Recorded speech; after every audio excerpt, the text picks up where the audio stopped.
நண்பா நண்பிகள். Hello, my dear MG Squad. Hi, soldiers. எனக்கு வேலை முக்கியம் இல்ல, தலைவர் மூக்குல ஒரு மூச்சு தான் முக்கியம். People in our country love to blame women. Apparently, the reason why we lost was because she was sitting in the stadium and she brought bad luck. முன்னாடி மாதிரிலாம் இல்லை. இப்போ வந்து செலிபிரிட்டி, இன்ஃப்ளூயன்சர்ஸ், யூடியூபர்ஸ் இவங்களுக்குலாம் கொஞ்சம் ஆக்சஸ் நிறையவே இருக்கு. நம்மளுக்கு டெய்லியே அவங்கள பார்க்க முடியுது. சும்மா ஒரு இன்ஸ்டாகிராம் ஸ்டோரி எடுத்து பார்த்தா கூட அவங்க வாழ்க்கையில் என்ன பண்றாங்கன்னு டெய்லி ஓரளவுக்கு தெரிஞ்சிடும். நம்ம டெய்லி லைஃப்லயே ஒரு பார்ட் மாதிரியே இருக்காங்க, தெரிஞ்சவங்க மாதிரியே ஃபீல் ஆகுது. இந்த காரணத்தினாலேயே நம்ம எல்லாருமே வேற மாதிரி மாறிட்டோம். இதை பத்தி டீப்பா தெரிஞ்சுக்கிறதுக்கு முன்னாடி மறக்காம சப்ஸ்கிரைப் பண்ணிட்டீங்களா? Welcome to Kasi's corner. Let's make this a conversation.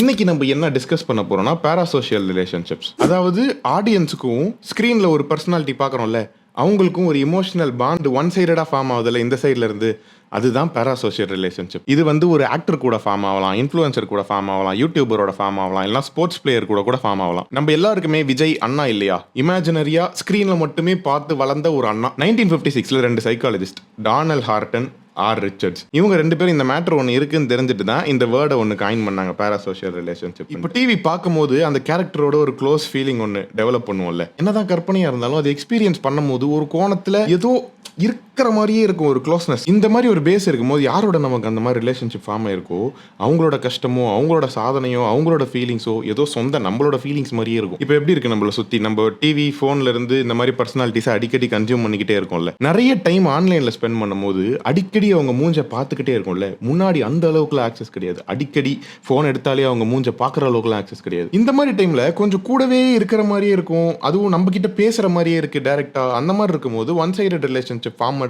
Easy. இது எதுக்காக தெரியுமா நம்ம மெயினாக பேசுகிறோம்? ஸ்க்ரீனில் அட்ரஸ் பண்ணுறாங்கல்ல, ஸ்க்ரீனில் பார்த்து அட்ரஸ் பண்ணும்போது கேல்குலேட்டடாக இது சொன்னால் இது நடக்கணும், இப்படி பண்ணால் இப்படி ஆகுங்கிற மாதிரி பண்ணுறதுக்கு வாய்ப்பு நிறைய இருக்குது. இப்போ நிறைய பேர் அப்படி பண்ணிட்டும் இருக்காங்க. இந்த மாதிரி ஒரு காலகட்டத்தில் இருக்கும்போது என்ன நடக்குதுன்னே தெரியாமல் கன்சியூம் பண்ணும்போது சில பல அடிகளும் விழலாம், சில பல ஏதாவது நடக்கலாம். அதை டீகோட் பண்ணுறதுக்கு தான் இதை பற்றி நம்ம மெயினாக பேச போகிறோம். நம்ம ஊரில் எங்கே ஆரம்பிச்சதோ அங்கே போவோம். பெரிய ஸ்கேல் அட்லீஸ்ட் எம்ஜிஆர் இருக்கார்ல, எம்ஜிஆர் இருக்கும் போது ஆரம்பிச்சது. எம்ஜிஆர் அவர்களோட படம் பார்த்தீங்கன்னு வச்சுக்கோங்களேன், எப்போவுமே நம்மள ஒருத்தர் மாதிரியே தான் இருப்பார். அவர் கேரக்டர்ஸ் எல்லாமே அப்படி தான் டிசைன் ஆயிருக்கும். அதுவும் மெயினாக 1974, 1975ல 2 படம் விட்டார்.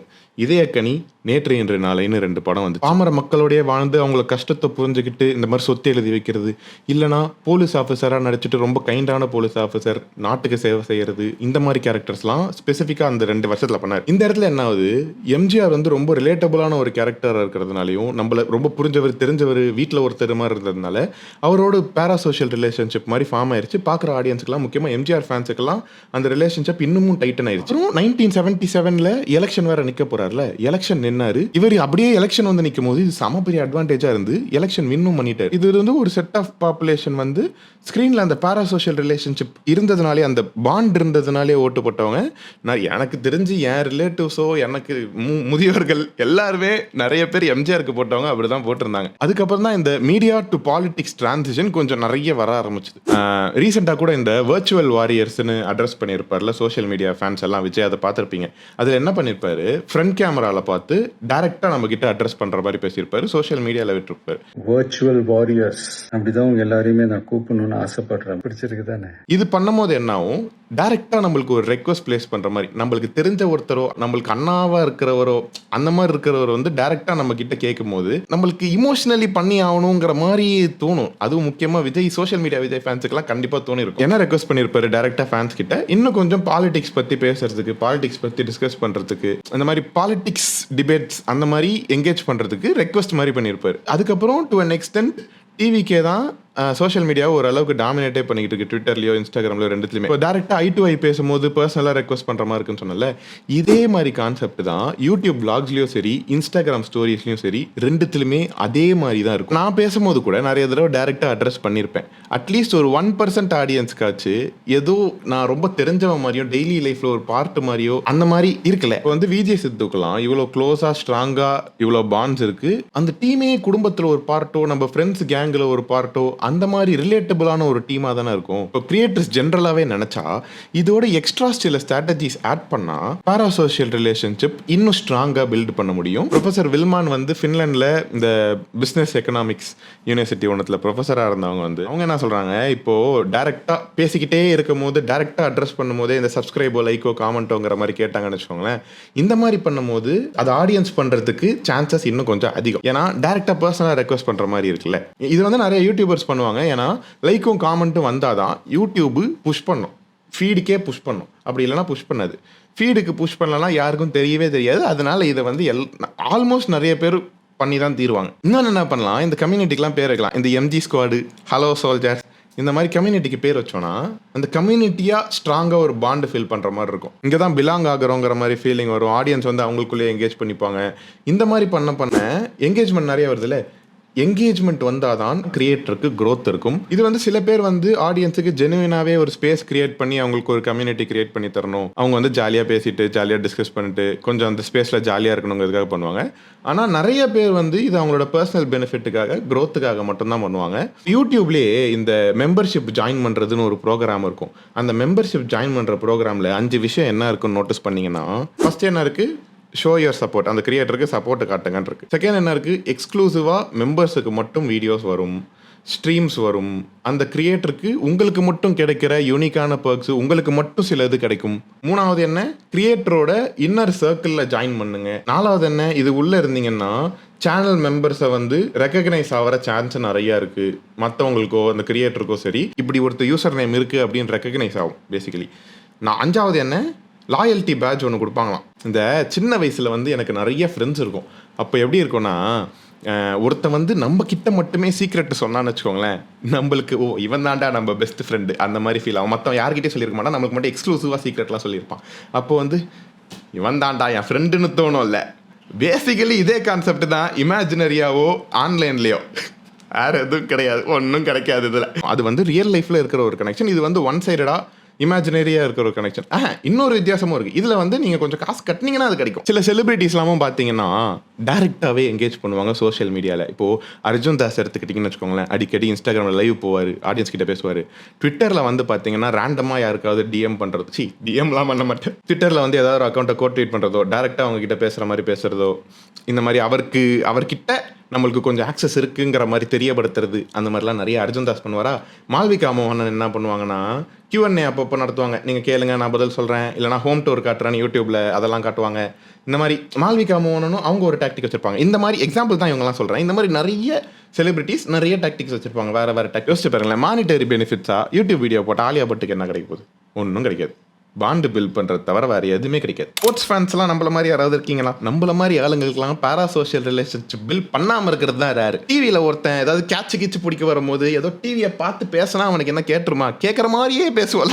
இல்லைனா பாஸ் பண்ணுன்னு சொல்லும் போது பாஸ் பண்ணிட போகிறானா? இல்லைனா இந்த தளபதி சண்டை கூட எடுத்துக்கோங்களேன், உயிர் கொடுத்து ஏன் சண்டை போடுறோம் அவங்களுக்காக? ஏதாச்சும் அவங்கள பற்றி தப்பாக சொல்லிட்டா உடம்பெல்லாம் கொதிக்கிற அளவுக்கு சூடாகுது இல்லை? நம்ம ஹீரோவை ஏதாவது அசிங்கப்படுத்தினாலோ, நம்ம ஹீரோவை பற்றி ஏதாவது சொல்லிட்டாலோ டென்ஷன் ஆகுது இல்லை? இவங்களை பற்றி நிறைய யோசிச்சு, இவங்களை பற்றி நிறைய டிஸ்கஸ் பண்ணி டெய்லி லைஃப்ல இவங்களை பற்றி பேசிக்கிட்டே இருக்கும்போது இவங்களோட இமோஷன்ஸும் நம்மளோட இமோஷன்ஸும் டைரக்டாக கனெக்டடாகவே இருக்கு. அவங்களுக்கு ஒன்று ஃபீல் ஆச்சுனாலோ, அவங்களுக்கு ஒன்று நடந்துச்சுனாலோ அது நம்மளுக்கும் நடக்குது. ஃப்ளாப் ஆனா அப்செட் ஆயிரும், தோத்துட்டா அப்செட் ஆயிரும், திட்டனா டென்ஷன் ஆயிரும், ஜெயிச்சிட்டா சந்தோஷமா இருக்கும். இந்த மாதிரி எல்லாமே டைரக்டாக அசோசியேட்டடாக இருக்கும். அவங்க டிப்ரெஷனில் இருந்தாலோ, அவங்க சோகமாக இருந்தாலோ நம்மளுக்கும் இருக்கும். ஜெயிச்சிட்டே இருந்தால் பரவாயில்ல. ஆர்சிபி, மேன்செஸ்டர் யுனைடெட் ஃபேன்ஸ் எல்லாம் யோசிச்சு பாருங்களேன், 10 வருஷத்துல ஒரு தடவை தான் ஜெயிச்சிருப்பாங்க. எப்படி இருந்திருக்கும்? மீதி ஜெயிக்காத நேரம்லாம் எப்படி இருந்திருக்கும்? நம்ம வெளியில போடலாம்னு வச்சிருக்க இமோஷனல் எனர்ஜிலாம் பாதி இங்கேயே கன்சியூம் ஆயிருது, இங்கேயே எனர்ஜி எல்லாம் ட்ரெயின். அதுவும் இந்த இன்டென்ஸான பாராசோஷியல் ரிலேஷன்ஷிப்லாம் மோஸ்டா இந்த அடலசன்ஸ் ஏஜ் இருக்கு பார்த்தீங்களா, 10லேருந்து 19 வயசு, இந்த மாதிரி டைம்ல கொஞ்சம் இன்டென்ஸாவே இருக்கிற வாய்ப்பு வந்து கொஞ்சம் நிறையாவே இருக்கு. நானே மரண அஜித் ஃபேனா இருந்து எப்ப பார்த்தாலும் விஜய் ஃபேன்ஸோட சண்டை போட்டுக்கிட்டு டென்ஷன் ஆயிட்டு கலாச்சிட்டு அப்போ குதூகலமாயிட்டு, யுவராஜ் சிங் ஃபேனா இருந்துட்டு இந்த டோனி ஃபேன்ஸ் இது ஏதாவது பிரச்சனை பண்ணினே இருக்கிறது, மான்செஸ்டர் சிட்டியில் அக்வேரோ ஃபேனா இருந்து இந்த ரூனி ஃபேன்ஸோடலாம் டென்ஷன் ஆகி சண்டை போட்டுக்கிட்டு, இது தவிர ஆக்சுவலா என் பிரெயின்ல வந்து 19 வயசு வரைக்கும், நிஜமாவே 19 கூட இல்லை, 20 வயசு, என் பிரெயின்ல எதுவுமே கிடையாது. இது மட்டும் தான் ஓடும், காலையிலேருந்து நைட்டு வரைக்கும் இது மட்டும் தான் ஓடும். இதே டெக்னிக்கை வந்து இன்ஸ்டாகிராம் இன்ஃப்ளூயன்சர்ஸும் நிறைய பேர் ஃபாலோ பண்ணுறாங்க. இந்த ப்ராடக்ட் வந்து நான் 3 மந்த்ஸாக யூஸ் பண்ணுறேன், 3 வீக்ஸாக யூஸ் பண்ணுறேன், நல்லா இருக்கு வாங்கிக்கோங்க அப்படின்னு ஒரு ஆடு ரன் பண்ணுவாங்க. பெய்டு பார்ட்னர்ஷிப் எல்லாம் இந்த டெம்ப்ளேட்டே நிறைய பேர் வச்சிருப்பாங்க. எதனால இந்த டாக்டிக் ஃபாலோ பண்ண ஆரம்பிச்சாங்க? முன்னாடி எல்லாம் வந்து ஆடுன்னு தெரிஞ்சாலே பெய்டு பார்ட்னர்ஷிப்னே தெரிஞ்சாலே தட்டி விட்டுருவோம். இப்போ வந்து பெய்டு பார்ட்னர்ஷிப் மாதிரி தெரியக்கூடாது, ஏன்னா தெரிஞ்சாதான் தட்டி விட ஆரம்பிச்சிட்டாங்களா ஆடியன்ஸ். இப்போ அந்த மாதிரி தெரியக்கூடாது. இப்படி பண்ணி பெரிய அடி வாங்கினது வந்து யாருன்னா ரீசெண்டா டெக் சூப்பர் ஸ்டார் ப்ராடக்ட் எனக்கு வந்து பிராண்ட்ல இருந்து ரிசீவ் ஆச்சு. 3 வாரமா நான் யூஸ் பண்ணி பார்த்தேன், நல்லா இருக்கு. அப்புறம் என்ன பண்ணியிருப்பாருன்னா போய் ஷேவ் மட்டும் பண்ணிட்டு வந்து அடுத்த நாளே ஷூட் பண்ணிட்டு இந்த மாதிரி ப்ராடக்ட் சஜஸ்ட் பண்ற மாதிரி பண்ணிட்டு தான் ஆட் ரன் பண்ணியிருப்பாரு. அது வந்து எல்லாருக்கும் தெரிஞ்சிருச்சு. இப்போ வந்து நிறைய கிரியேட்டர்ஸோட ஸ்ட்ராங்கான இமோஷனல் டைஸ் ஆல்ரெடி பில்ட் இருக்குல்ல, இந்த மாதிரி டைம்ல கொஞ்சம் அர்ஜென்சி டெவலப் பண்றதுக்கோ, கொஞ்சம் அவசரப்படுத்தி product last out of stock இன்னும் வாங்கலன்னா டக்குன்னு போயிடும், இந்த மாதிரிலாம் சொல்லும் போது இம்பல்சிவா வாங்கியே ஆகணுங்கிற பையங்கள்லாம் நிறைய ட்ரிகர் பண்ணும். எஸ்பெஷலி இது வந்து இந்த ப்ராடக்ட் கூட எனக்கு பர்சனல் எக்ஸ்பீரியன்ஸ் இருக்கு அப்படிங்கிறதோட இதை கம்பைன் பண்ணலாம். டெக் சேனல்ஸும் பார்த்தீங்கன்னா இந்த MKBHD வந்து 3 வாரமா இந்த ஐஃபோன் யூஸ் பண்ணேன். Brand new, and I've been testing them for about 2 weeks now. MKBHDக்கு நமக்கு தெரியாது 3 வாரத்துக்கு முன்னாடி தான் கொடுத்தாங்களா ப்ராடக்ட் எல்லாம் லான்ச் ஆகிறதுக்கு முன்னாடியே, இல்லைனா அது ஒரு டேக்லைனா இல்லைனா ப்ரொமோஷனல் டாக்டிக்ஸா, அதெல்லாம் தெரியாது. டெக் இன்ஃப்ளூயன்சர்ஸ் மாதிரி மற்றவங்களும் பண்ணுவாங்க. இப்போ எக்ஸாம்பிளுக்கு பியூட்டி இன்ஃப்ளூயன்சர்ஸ் கூட எடுத்துக்கோங்களேன். இந்த சன்ஸ்கிரீனை வந்து நான் 1 வாரமாக யூஸ் பண்ணி பார்த்தேன், நல்லா இருக்கு அப்படின்னு சொல்லிட்டு இந்த ரெக்கமெண்டேஷன் வச்சுக்கோங்க அப்படிங்கிற மாதிரி சன்ஸ்கிரீன் எல்லாம் வேறு ஏதாவது ப்ராடக்ட்டை ப்ரொமோட் பண்ணுறதும் சேம். ஆடியன்ஸ் எல்லாம் வந்து ஒரு யூடியூபர் பார்க்கும்போது ரொம்ப இமோஷனலி டிபெண்ட் ஆகிட்டாங்கன்னு வச்சுக்கோங்களேன். அவங்க வீடியோஸ் பார்க்கும் போதெல்லாம் ஏதோ நம்ம அந்த லைஃப்பை வாழ்கிற மாதிரியே இருக்கும், இமேஜினரியாக அவங்களோட இருக்கிற மாதிரியே இருக்கும், அந்த ஒரு மாதிரி ஃபீலிங் இருந்துகிட்டே இருக்கும்னு தான் சொன்னேன்ல. இப்போ வந்து ஸ்ட்ராங்காக டெய்லி பார்ட் ஆஃப் லைஃபே இதுதாங்கிற மாதிரி இருக்கும்போது அவங்க ஏதாவது போஸ்ட் பண்ணலையோ, அவங்க ஆள் இல்லையோங்கிற மாதிரி டைமில் என்ன ஆகும்னா ஏதோ பெருசாக மிஸ் அவுட் ஆகிற மாதிரி, பெருசாக ஒரு வாய்டு இருக்கிற மாதிரியே இருக்கும். அந்த விளாகருக்கு வந்து அவங்க பிராண்டே அவங்க பர்சனாலிட்டி தாங்கிற மாதிரி இருக்கும்போது they cannot afford to be சோகம் ஆர் டிப்ரெஸ்ட் ஆன் கேமரா. அவங்க வந்து சந்தோஷமாகவும் கிளாக்டுன்னா இருந்துக்கிட்டே இருக்கணும், எப்போவுமே டெய்லி எப்படி தான் இருந்துக்கிட்டே இருக்கணும். அது ஏன்னா வியூஸ் அடி வாங்கும். வியூஸ் ஏன் அடி வாங்கும்னா அவங்க ஏதோ ஆஃபாக இருக்காங்க, அவங்க ஏதோ உள்ளுக்குள்ளே அவங்களுக்கு ஏதோ இருக்குங்கிறது வந்து அப்படியே டைரெக்டாகவே நம்மளுக்குள்ளே ரிஃப்ளெக்ட் ஆயிரும். அவங்க டிப்ரெஸ்டாக இருக்காங்கிற மாதிரி தெரிஞ்சாலே ஆடியன்ஸுக்கும் அதே ஆயிரும். அதனால வந்து விளாகர்ஸ் எல்லாம் அந்த மூடில் இருக்கிறத அஃபோர்ட் பண்ண முடியாது, ஏன்னா அது ட்ரான்ஸ்ஃபர் ஆயிரும். So there is pressure to always be a certain way every day for someone like Vijay Siddhu. ஏன்னா டெய்லிலாம் விளாக் போடுறவங்கள 2 நாளைக்கு ஒரு தடவையோ இந்த மாதிரி. இது எனக்கெல்லாம் வந்து இந்த மாதிரி ஒரு நல்ல இருந்துச்சுன்னு வச்சுக்கோங்களேன், எனக்கெல்லாம் ஒரு கெட்ட கனவு மாதிரி. எனக்கு டெய்லி எல்லாம் என்னால் இப்பெல்லாம் இருக்க முடியாதுப்பா. ஆன் பண்ணுறேன்னா 1.5 மணி நேரம் பேசுகிறேன்னா அவ்வளோதான், இதை தாண்டி நோ சான்ஸ். இப்போ வந்து மற்றதெல்லாம் கம்பேர் பண்ணணும்னு வச்சுக்கோங்களேன், இது வந்து அவ்வளோ பெரிய ப்ராப்ளமானு கேட்டால் கஷ்டம்தான், ஒரு மாதிரி லாக்கு மாதிரி தான் அது. ஆனால் வேறு சில பிரச்சனைகள்லாம் சில பிரச்சனையாகவே சிலதெல்லாம் இருக்குது. இப்போ வந்து இர்ஃபான்ஸையோ பார்த்துருப்பீங்க. ஆடியன்ஸுக்கு இர்ஃபானோட ஃபேமிலியோடையோ அந்த மாதிரி டைமில் பேராசோஷியல் ரிலேஷன்ஷிப்லாம் பில்ட் ஆனால் இதான் சேம் இந்த விஜய் சித்துவோட இதிலே தான் வரும். ஆனால் இப்போ ரீசெண்டாக என்ன நடக்குது, எல்லா வீடியோஸ்லையும் கிட்டத்தட்ட இர்ஃபானோட குழந்தை வர மாதிரி இருக்குல்ல. இப்போ அந்த குழந்தை வந்தால் தான் வியூஸ் வர மாதிரி இருக்குது. பார்க்குறவங்க நிறைய பேர் அந்த குழந்தைய பார்க்கறதுக்கு தான் வராங்க. இப்படி டெய்லி அந்த குழந்தைய பார்க்க அந்த குழந்தையோட ஒரு பேராசோஷியல் ரிலேஷன்ஷிப் பில்ட் பண்ணி வச்சுருக்காங்க. எல்லாருக்கும் அந்த குழந்தைய பார்த்தா நம்ம வீட்டில் இருக்கிற ஒரு குழந்தை மாதிரியோ, என் குழந்தை மாதிரியோ அந்த மாதிரியே ஃபீல் பண்ணிட்டு இருக்கும்போது they cannot afford to not see அந்த குழந்தை ஃபார் த நெக்ஸ்ட் 2 to 3 டேஸோ இல்லைனா 1 வாரம் மாதிரி இருந்துச்சுன்னா எல்லாரும் மனசு உடஞ்சு போயிடுவார்கள், கஷ்டப்பட்டு போயிடுவார்கள்.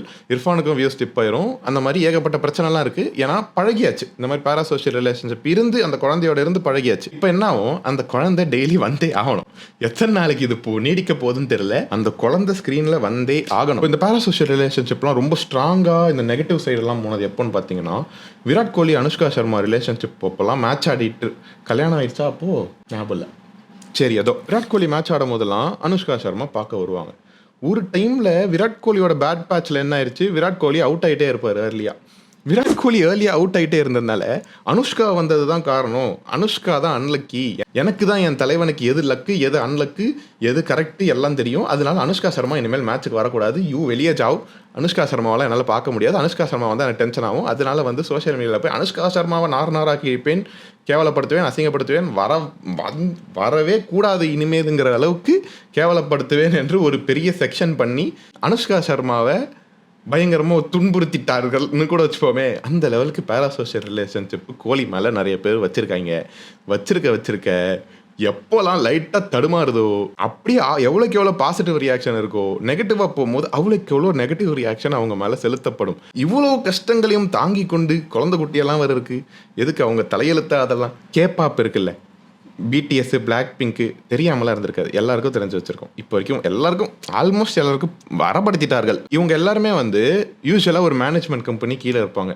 இந்த மேனேஜ்மெண்ட் கம்பெனி எல்லாம் வந்து இந்த பேராசோஷியல் ரிலேஷன்ஷிப் ஸ்ட்ராட்டஜிஸாக யூஸ் பண்ணி ஃபேன்ஸ் கிட்டலாம் வந்து இது வந்து நல்ல ஸ்ட்ராங்கான ஸ்ட்ராட்டஜியாக யூஸ் பண்ணாலே கேபாப்புக்கும் ஃபேன்ஸுக்கும் உள்ள பாண்டிங் இன்க்ரீஸ் ஆகி அவங்க எல்லாருமே கம்யூனிட்டி ஃபார்ம் பண்ணி அவங்க அதை பற்றி பேசி இந்த உலகத்துக்கே ஸ்ப்ரெட் ஆகி இதுக்கு முன்னாடி சொன்ன எல்லா ஸ்ட்ராட்டஜிஸை யூஸ் பண்ணிட்டாங்களா பேராசோஷியல் ரிலேஷன்ஷிப்ஸை, இன்னும் எக்ஸ்ட்ரா ஸ்ட்ராட்டஜியாக என்ன பண்ணுறாங்க, கேபாப் இண்டஸ்ட்ரியில் ஒரு பேண்ட் இருந்தீங்கன்னா நீங்கள் கேர்ள் ஃப்ரெண்ட் பாய் ஃப்ரெண்ட்ஸ் வச்சுக்க நாட் அலவுட், அது கான்ட்ராக்ட்லேயே இருக்கும்.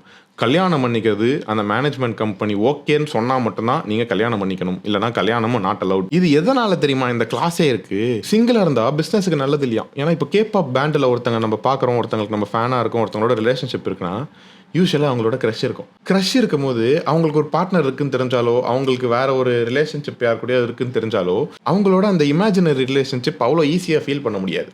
க்ரஷ்ங்கிறது ரொம்ப ஜாலியாக அப்படியே சொல்லிக்கிட்டே இருக்க முடியாது. அவங்களுக்கு ஒரு ஆள் இருக்குன்னா அந்த பேச்சே கொஞ்சம் குறைந்து விடுமோ, காணா போய் விடுமோ, ஏதோ ஒன்று இருக்குங்கிறதுனால இந்த டிசைரபிலிட்டியோட ஸ்பேஸ்லேயே அவங்கள வச்சுக்கிட்டு இருந்தாதான் இந்த மாதிரி நிறைய க்ரஷ் உள்ள பேராசோஷியல் ரிலேஷன்ஷிப்ஸ் எல்லாம் உலகம் ஃபுல்லாக இருக்கும். தெரியாமல் ஒரு கேபாப் ஏதோ ஒரு பேண்டில் இருக்க ஒரு பொண்ணு என்ன பண்ணிடுச்சுன்னா, ஒரு பாய் ஃப்ரெண்ட் இருந்திருக்கு, அதை வந்து யார்கிட்டே சொல்லலை, மறைச்சிருக்கு. அதை வந்து என்ன பண்ணிட்டாங்க, ஃபேன்ஸ் வந்து எப்படியோ தேடி கண்டுபிடிச்சிட்டானுங்க. கண்டுபிடிச்சோன்னு என்ன பண்ணாங்க, ஏதோ பெரிய வாழ்க்கை குடும்பம் மாதிரி, வாழ்க்கையிலே இதுதான் இருக்கிறதுலே பெரிய ஏமாற்றம் மாதிரி ஆயிட்டு அந்த பொண்ணை போட்டு கமெண்ட்ஸில் என்ன கிளிக்கிறது, மெயில் ஐடியில் மெயிலாக அனுப்பிச்சு கேவலப்படுத்தி அசிங்கப்படுத்தி எந்த லெவலுக்கு போயிடுச்சு, கொலை மிரட்டல்லாம் வர லெவலுக்கு போயிடுச்சு. இந்த லெவலுக்கு பில்ட் ஆனதுனால இதெல்லாம் வரக்கூடாதுன்னு அவாய்ட் பண்ணுறதுக்கு தான் எதுவுமே சொல்ல முடியாது. பேராசோஷியல் ஃபேன்ஸ் எல்லாம் சில செலிபிரிட்டிஸ் வச்சிருக்கிறது வந்து அவங்களுக்கு ரொம்ப பெரிய ஒரு influential power. They can either use it for their own benefits or their own good, or அதை வச்சுட்டு நிறைய பண்ணவும் முடியும். அதில் one of the few examples are actor Suriya, Vijay Siddhu, இவங்க ரெண்டு பேரும். நம்ம இண்டஸ்ட்ரியிலேயே ஒரு பெரிய ஸ்டாராக ஒருத்தர் இருந்தாங்கன்னா அந்த ஸ்பேஸுக்கு ஏன் கொண்டு வந்து ஃபேன்ஸ் வைப்பாங்கன்னா அவங்களுக்கு இருக்கிற பாசம், அந்த ஸ்டாரோட இருக்கிற பாசங்கனால தான் அந்த ஸ்பேஸ் வரைக்குமே கொண்டு போவாங்க. இப்போ சூர்யா என்ன பண்ணுறாரு, அந்த பாசத்தை அவர் வந்து இன்னொரு ஃபார்மில் திரும்ப கொடுக்குறாரு. அகரம் ஃபவுண்டேஷனில் படிக்கிற யாருமே சூர்யாவை வெறும் இமேஜினரி என்னென்னா பார்க்குறத தாண்டி சூர்யா தான் அவங்களுக்கு படிக்க வச்சானன், அவங்களுக்கு வேலை கிடைக்கிது, அவங்க கிராஜுவேட்ஸ்லாம் ஆகிட்டு போகிறாங்கன்னா அதுக்கும் சூர்யா தான் காரணம். அகரம் ஃபவுண்டேஷனுக்கு 10,000 பேருக்கு மேலே டொனேஷன் பண்ணியிருக்காங்க, ஒரு 1000 பேருக்கு மேலே வாலண்டியரும் பண்ணியிருப்பாங்க. அதில் வந்து சிக்னிஃபிகண்டான ஒரு பாப்புலேஷன் வந்து சூர்யா அவர்கள் மேலே இருக்க பாசத்தினாலேயே வந்து கான்ட்ரிபியூட் பண்ணியிருப்பாங்க ஃபவுண்டேஷனுக்கு. சூர்யா நிறைய பேரை படிக்க வைங்க, நிறைய ஃபவுண்டேஷன்ஸ் பில்ட் பண்ணுங்க, நிறைய இது பண்ணுங்க, அது பண்ணுங்கன்னு சொன்னால் நிறைய பேர் அப்படியே பண்ண ஆரம்பிப்பாங்க. இது வந்து யார் சொன்னால் கேட்குறாங்களோ இல்லையோ, பெரிய இந்த பாசம் இருக்கிற செலிபிரிட்டி சொன்னால் கேட்பாங்க, ஒரு செட் ஆஃப் பாப்புலேஷனாவது கேட்பாங்க. இதெல்லாம் வந்து சைடில் ரன் ஆகிட்டு இருக்கும்போது ஜெய்பீம் மாதிரி ஒரு படம் பண்ணவங்கன்னா எதுக்காக அந்த இது பண்ணியிருக்காங்கிற கோரும் ஆடியன்ஸுக்கு தெரிஞ்சிருச்சுன்னா இன்னும் ஸ்ட்ராங்காகவே அந்த உணர்வை வந்து பார்க்குற ஆடியன்ஸ் மேலே பில்ட் பண்ணலாம். இந்த மாதிரி ஃபவுண்டேஷன்லாம் கட்டணும், இந்த பண்ணணும், அதை பண்ணணும், எல்லாருக்குமே ஈக்குவல் ஆப்பர்ச்சுனிட்டிஸ் கிடைக்கணும், அந்த ஃபீலிங் எல்லாமே பில்ட் பண்ணலாம்ல. விஜய் அவர்கள் ட்ரக்ஸ் ஸ்டாப் பண்ணணும் அப்படின்னு சொன்னால் ஒரு பெரிய செட் ஆஃப் பாப்புலேஷன் கேட்கும். அஜித் அவர்கள் ஹெல்மெட் போட்டு வண்டி ஓட்டுங்கன்னு சொன்னாலும் கேட்கும். கோவிட் டைம்லலாம் பிடிஎஸ் வந்து மாஸ்க் போடணும், வேற மாஸ்க்னு ஒரு ஹேஷ்டேக் ஸ்ப்ரெட் பண்ணதுனால 7 மில்லியன் ட்வீட் எல்லாம் வந்து அதுக்கு சம்மந்தப்பட்டு எல்லாரும் மாஸ்க் எல்லாம் போட ஆரம்பிச்சு கவர்மெண்ட் சொல்லி கேட்கறத விட பிடிஎஸ் சொல்லி தான் நிறைய பேர் கேட்டிருப்பாங்கன்னு நினைக்கிறேன். அவ்வளோ பிடிஎஸ்க்கும் பவர் இருக்கு. Depressed house wife population, depressed families, இவங்க எல்லாருமே காப்பாற்றுற ஒரு பெரிய இமேஜினரி ரிலேஷன்ஷிப் இப்போ நம்ம ஊரில் என்னவா இருக்குன்னா விஜய் சித்துவாக தான் இருக்குது. விஜய் சித்துவை அண்ணாவாக வச்சுக்கிட்டு ஒரு பேராசோஷியல் ரிலேஷன்ஷிப் பில்ட் பண்ணுறதும், ஹர்ஷத்கான ஒரு ஃப்ரெண்டாக வச்சுக்கிட்டு பேராசோஷியல் ரிலேஷன்ஷிப் பில்ட் பண்ணுறதும் தான் நிறைய ஃபேமிலிஸோட கோப்பிங் ஸ்ட்ராட்டஜிஸாகவே இருக்குது. அதை வந்து இந்த விருந்து வீடியோஸ்லாம் பார்த்தீங்கன்னா அதிலே தெரியும். அவ்வளோ பிளிரி சொல்லுவாங்க என்ன அவங்களுக்கு விஜய் சித்து மீன் பண்ணுறாரு அப்படின்ட்டு. அவரும் கிரேட்ஃபுல்லாக இருக்கும்போது என்ன பண்ணுவார், இந்த விருந்தெல்லாம் வைக்கிறது அவ்வளோ பெரிய ஈவெண்ட்டு, அவ்வளோ பெரிய வென்யூலாம் புக் பண்ணிவிட்டு வருஷம் அதை ஒரு ஈவெண்ட்டாகவே வச்சு எல்லாரையும் கூப்பிட்டு விருந்தெல்லாம் போடுவார். அந்த நாளே யாரும் மறக்க மாட்டாங்க. பல வருஷத்துக்கு பேராசோஷியல் ஃபேன்ஸ் எல்லாம் மறக்கவே மாட்டாங்க. ஜாலியாக இருந்துட்டு அதை வச்சே நினச்சிக்கிட்டே அடுத்த ஒரு ஃபுல் வருஷத்தை ஓட்டிடுவாங்க. அப்படியே அடுத்த விருந்தில் பார்த்துருவாங்க, அது வரைக்கும் வீடியோஸ் பார்த்தே ஓட்டிடுவாங்க. மெக்மேன் 2005 வந்து ஒரு ஆர்டிஸ்ட்டுக்கு என்னாச்சு, லுக்கீமியான்னு ஒரு கேன்சர் வந்திருக்கு. கரியர் அதுக்கப்புறம் கொஞ்ச நாள் பிரேக்கு. அதுக்கப்புறம் ரொம்ப நாள் கழித்து அவர் என்ன பண்ணியிருக்காரு, ஒரு கான்சர்ட் மறுபடியும் நடத்தும் போது பார்த்த மூஞ்சிங்களே திரும்ப வந்திருக்கு. இந்த பேராசோஷியல் ரிலேஷன்ஷிப் இருந்தவங்க தான் மறுபடியும் நம்ம ஆளுக்கு நம்ம சப்போர்ட் பண்ணுங்கிறதுக்காக ரொம்ப வருஷம் கழித்து பண்ணாலும் மறுபடியும் வராங்களா. இந்த ரிலேஷன்ஷிப் பாண்ட் இல்லைன்னா பாவம் ஒரு அன்ஃபார்ச்சுனேட் ஈவெண்ட்னால ஒரு நல்ல ஆர்டிஸ்டோட கரியரே முடிஞ்சு போயிருக்கும். இதே மாதிரி தான் பிளாக் ஷீப்லேருந்து வெளியே வந்ததுக்கப்புறம் கூட எதுவுமே இல்லை, ஃபுல்லாக ஸ்க்ராட்ச்லேருந்து ஃப்ரெஷ்ஷாக ஆரம்பிக்கணும் ஒரு யூடியூப் சேனல். ஆனால் அங்கே இருந்த விஜய் சித்து ஃபேன்ஸ் எல்லாமே தான் இந்த யூடியூப் சேனலை இவ்வளோ பெருசாக தூக்கிட்டு வந்து நிறுத்தினதே. ஆன்ஸ்க்ரீன் செலிபிரிட்டிஸ்க்கும் ஆடியன்ஸ்க்கும் 2 பேர் மேலே ஒரு பெரிய பவர் இருக்கு. இந்த வீடியோட மெயின் பர்பஸ் என்னன்னா இது இருக்கு, இதுதான் டிரைவிங் ஃபேக்டர். இதை வச்சு 2 டீமும் தெரிஞ்சோ தெரியாமலையோ நிறைய நல்லதுக்கு யூஸ் பண்ணலாம், கெட்டதுக்கும் யூஸ் பண்ணலாம். ஆடியன்ஸ் ஆனால் கொஞ்சம் அவேர் ஆகி கன்சியூம் பண்ணும் போதெல்லாம் மைண்ட்ஃபுல்லாக கன்சியூம் பண்ணிட்டே இருந்தோம்னு வச்சுக்கோங்களேன், நமக்கும் நல்லது கிடைக்கும், நம்மளுக்கும் தேவையானது மட்டுமே கன்சியூம் பண்ணிக்கலாம். நம்மளுக்கு ஒருத்தர் மேலே பாசம் இருந்துச்சுன்னா அவங்களுக்கும் ஏதாவது ஹெல்ப் சப்போர்ட்டு அதெல்லாம் பண்ணணும்னாவும் பண்ணலாம். மைண்ட்ஃபுல்லாக இல்லாத போது தானே அப்படியே ரிவர்ஸ் ஆகி இந்த ஹேட் எக்ஸ்ட்ரீமுக்கெல்லாம் போகுது. அது வந்து அவுட் ஆகிறவனுக்கு அதெல்லாம் அவசியமே கிடையாது, அவுட்டு தான் ஆகிட்டான் தெரியாமல். அவங்க நினச்சாலுமே அவங்களோட ஒரு அஜெண்டாக்கோ அவங்களோட ஒரு பிளானுக்கோ பர்பஸுக்கோ இந்த ஃபேக்டரை வந்து ஈஸியாக யூஸ் பண்ணலாம். இப்போ எப்படியும் ஜனநாயகன் வரப்போகுது, பராசக்தி அதுக்கு ஆப்போசிட்டாக வரப்போகுது. ரெண்டுமே அவங்களோட ஐடியாலஜி சொல்ல படம் தான், அது ரெண்டுமும் சண்டவும் போட்டுக்கு போகுது. இந்த மாதிரி டைமில் நார்மலாக எப்போவுமே ஃபேன் வார் தான் நடக்கும். இப்போ ஃபேன் வாரோட சேர்ந்து பொலிட்டிக்கல் ஐடியாலஜி வாரும் நடக்க போகுது. இது வந்து நார்மலாக இருக்கிற பேராசோஷியல் ரிலேஷன்ஷிப் ஃபைட்ஸை விட கொஞ்சம் முத்தி போய் நடக்கவும் வாய்ப்புகள் நிறைய இருக்குது. விஜய் சித்து மாதிரி வீடியோலாம் பார்க்குறவங்க ரொம்ப இன்டென்ஸான பேராசோஷியல் ரிலேஷன்ஷிப்லாம் வச்சுருக்கவங்களுக்கு அது ஒரு எஸ்கேப்பிசம் மாதிரி, ஸ்ட்ரெஸ் ரிலீவர், அதெல்லாமும் சூப்பர், எல்லாமே சூப்பர். ஆனால் வருஷம் விருந்து போகிறது மட்டும் தீபாவளி மாதிரி பெரிய ஃபங்க்ஷனாக கூட இருக்கலாம். நல்ல பேராசோஷியல் ரிலேஷன்ஷிப் கூட இந்த ப்ரெஷர் லாக்கெல்லாம் இருக்கும்போது அது போயிருச்சுன்னா அது வந்து கொஞ்சம் யூடியூப்பில் பார்க்க முடியாமல் இல்லை அவங்க படத்துக்கு போயோ அவங்க கரியர் எண்டார நிலைமையிலையோ வந்துருச்சுன்னா இது போயிடும் அவங்க வாழ்க்கையிலேருந்து. ஓட்டாக இருக்கும். இந்த ஓட்டை இருக்க போது தெரிஞ்சுட்டு பேராசோஷியல் ரிலேஷன்ஷிப்லாம் வச்சுருந்தா இந்த டயக்ராம் படத்தில் பிஸி ஆகிட்டு அவங்க கொஞ்சம் நேரம் காணாமல் போயிருந்தாங்கன்னா அது அட்லீஸ்ட் அந்த டைமை ஹேண்டில் பண்ணுறதுக்காச்சும் ஏதாச்சும் பண்ணி கொஞ்சம் ஹேண்டில் பண்ணிடணும் இல்லையா. முக்கியமாக ஞாபகம் வச்சுக்க வேண்டிய விஷயம் என்னென்னா, கான்டென்ட் கிரியேட்டர்ஸோ செலிபிரிட்டிஸோ யாருமே ஆக்சுவலாக அவங்க ஃப்ரெண்ட்ஸே கிடையாது, நிஜமான ஃப்ரெண்ட்ஸு கிடையாது, இமேஜினரி ஃப்ரெண்ட்ஸு தான். அவங்களுக்கு பர்சனலாக ஒருத்தர் மேலே ஸ்பெசிஃபிக்காக பாண்டிங்கிறதெல்லாம் கிடையாது. அவங்களுக்கு நம்ம வாழ்க்கையும் பெருசாக தெரியாது, நம்மளுக்கு என்ன தேவை எதுவுமே தெரியாது. ஆனால் அவங்களுக்கு நம்மளையே தெரியாதுல்ல. அவங்க சொன்னால் கண்ணை மூடிட்டு இதை கேட்டே தான் ஆகணும், அவங்க பாசத்துக்காகங்கிறதெல்லாம் அவசியமே கிடையாது. அவங்களுக்கு சப்போர்ட் பண்ணி ஆகணுங்கிற ப்ரெஷர் இருக்கிற மாதிரி இருந்தாலும் கூட அவசியம் இல்லை பெருசாக, நம்ம இஷ்டம் தான். மைண்ட்ஃபுல்லாக நம்மளுக்கு தேவையா இல்லையான்னு தெரிஞ்சுக்கிட்டே கூட அந்த டெசிஷன் எடுக்கிறதோ எதுவாக இருந்தாலும் பண்ணலாம். அதே மாதிரி இப்போ டிஸ்கஸ் பண்ணதில் உங்களுக்கு என்ன தோணுச்சு? உங்களோட லைஃப் எக்ஸ்பீரியன்ஸில் இந்த மாதிரி எங்கெல்லாம் பார்த்துருக்கீங்க அதெல்லாம் சொல்லி டிஸ்கஸ் பண்ணுறதுக்கு தாராளமாக கமெண்ட் செக்ஷன் யூஸ் பண்ணிக்கோங்க. This has been Kasi's Corner. The conversation doesn't end here. Ta-ta.